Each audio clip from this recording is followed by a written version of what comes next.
Thank you so much for joining me for this pens episode of Pens and Needles. My name is Erin, and today we're going to be looking at the Manyo Haha ink. I'm really excited for this ink by the Sailor Company. It's gotten a lot of attention. It's a very flashy ink, and you'll see why in just a second. So the chromatography shows some dark blue purple, some greens, and a light yellow.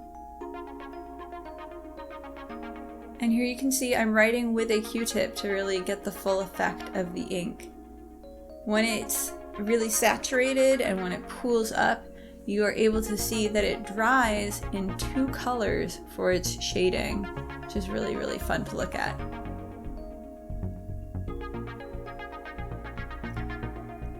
The drops that I added didn't have a lot of shading within them. There was no sheen that I could tell. This is on Tomoe River paper, so usually a sheen will show up. But here you can see the pink and the green, and it's just this iridescent quality that's really fun. Now once the drops got smeared around a little bit, you were able to see more of the variation.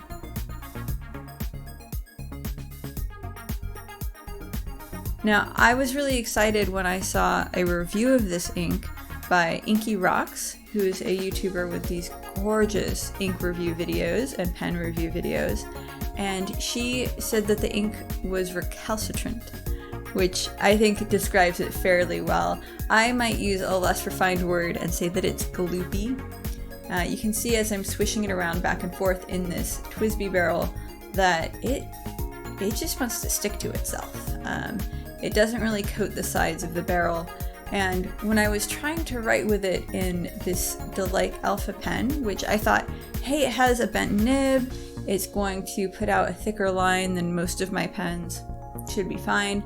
It was just very light. The ink was spread out fairly thin, and I could hardly read it. So although I did the review initially in this pen, I decided to emphasize the TWSBI Eco, which has a bold or broad nib, so that you can see the effects a little bit better. On the label of the bottle, there's this cute flower picture, so I'm recreating that here. And one thing that I discovered as I was trying to draw with this ink is that when you're shading it, because it does have a bit of a long dry time, going over the ink in the same spot doesn't necessarily create darker shades. Now before I can get started with my TWSBI, I had to fix a problem that's common among broad nibs, which is baby's bottom. That's when there's a small gap between the tines. So you sand them down on this lime green paper, and then you're ready to go. I won't be able to tell if the baby's bottom has been fixed until I try a different ink. I couldn't tell if it was the ink or if I just need to sand the nib down a little bit more.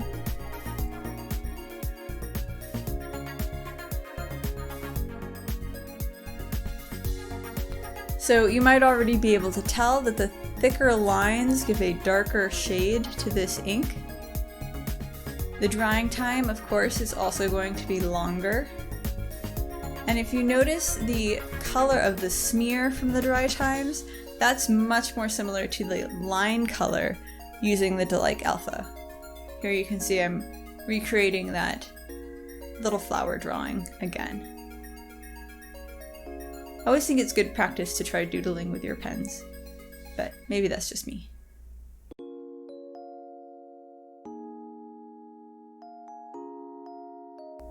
Alright, so here you can see a comparison of them just to see how light the ink is in a thinner nib compared to a thicker nib. This ink really benefits from thicker, larger writing. Now, one thing that was really fun is that I found a yarn that looked a lot like this ink, and I just had to get it. I'd been interested in getting something from this yarn brand for a while, and when I saw they had a colorway that matched the ink pretty closely, I decided I had to grab it. So this is the Koigu yarn, and it's hand painted. It's 100% wool, and it's a sock yarn weight, so you can make socks out of it. You can also make other things, but that's just describing the size of the yarn. And I'm deciding to try to make socks with it. This is the dye lot code if you're interested. So I wanted a sock that would show off the yarn in a similar way that the ink is shown off. So first I wanted to do some ribbing or slip stitches on the ankle to really draw attention to these dots of color that you see in the yarn. Then for the heel and the toe, I thought I'd stay simple with just plain stockinette. That's represented by these lines here. And the bottom of the foot looks speckledy because that's me trying to draw a garter stitch. And I like putting a garter stitch on the bottom of my socks because it makes it nice and comfortable. It's like getting a massage whenever you walk around. For the main decoration, I wanted to use a sideways slip stitch pattern or perhaps even a smocking pattern. But the idea is to pull strands of yarn outside of the background of the knitting fabric so that you can really see these splashes of color that are apparent in the skein. So here I'm just writing these notes down so I remember.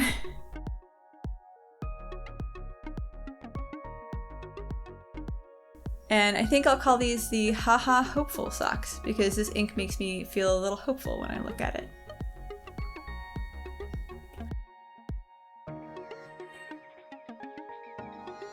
Here you can see the yarn and ink in full sun as well as being modeled by my cat, Inspector Ted.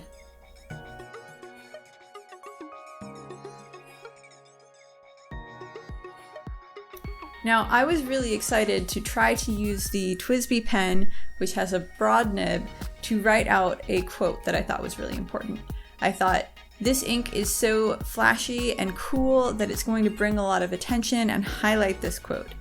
However, it doesn't work very well. Even with the broad nib, it's very difficult to read the writing, and I was writing really slowly to try to pool up as much ink as possible.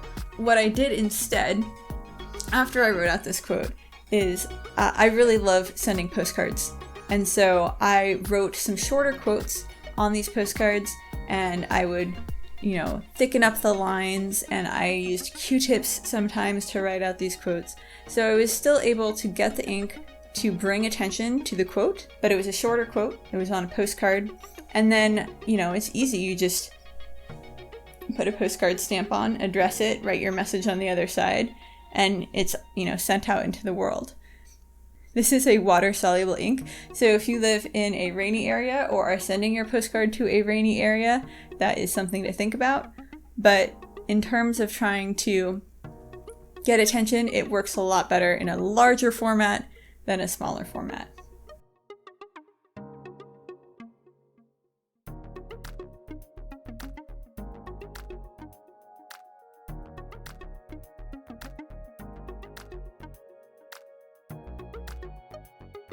Alright, so I decided to try drawing a larger picture to get some deep shading areas to really try out this ink. If I can't write in small text with it, then I might as well see what it's like drawing. And I was trying to think of what to draw, but I couldn't get my head past what had happened to me the day before. So I had slept with my arm above my head, and because of my fantastic chronic illness, that meant that my left arm was in so much pain when I woke up that I couldn't move it all day. So for most of the morning, I was just lying on the living room floor, and my cat came to visit a few times to check in on me, but mostly I was, not able to do anything that I had been planning to do. So Neil Gaiman gave some great advice. He said, make art in response to almost anything that's happening in your life.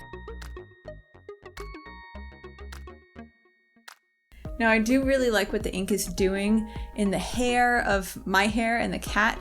As I'm shading in, you can see that there are some lines that are a little more purple and some that are a little more green, but overall they do sort of blend together because the ink is still wet. Once the ink is fully dried, you can go over it again and get sort of a dark, smoky purple, but in the shading areas here, you can really see it sort of shine.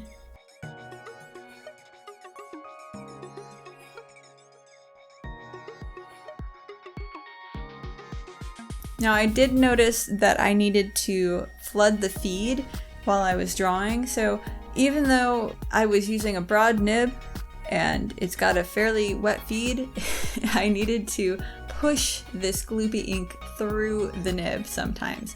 And I was able to do that because the TWSBI is a piston filler, so you can just twist the end cap and that will force the ink up through the feed. In fact, if you do it too aggressively, it will splash the ink out, kind of like a really weak water gun.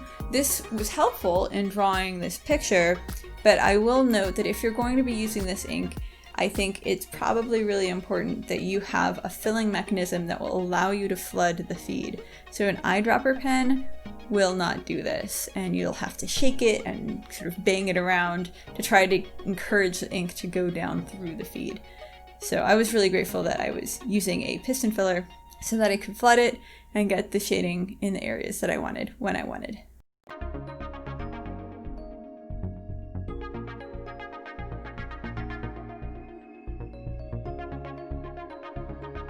If you're curious to see how those socks go, you can check out my vlog.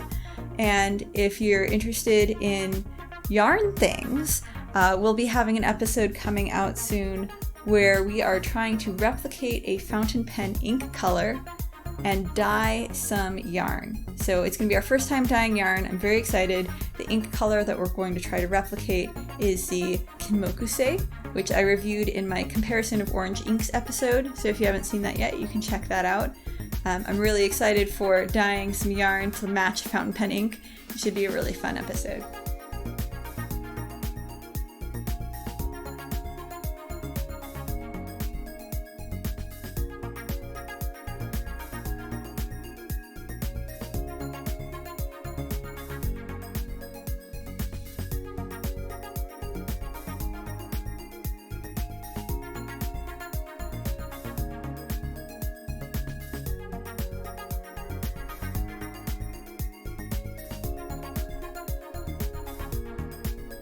So thank you all so much for joining me. If you haven't already, please like, comment, and subscribe. It really helps me out, and I'll see you next time.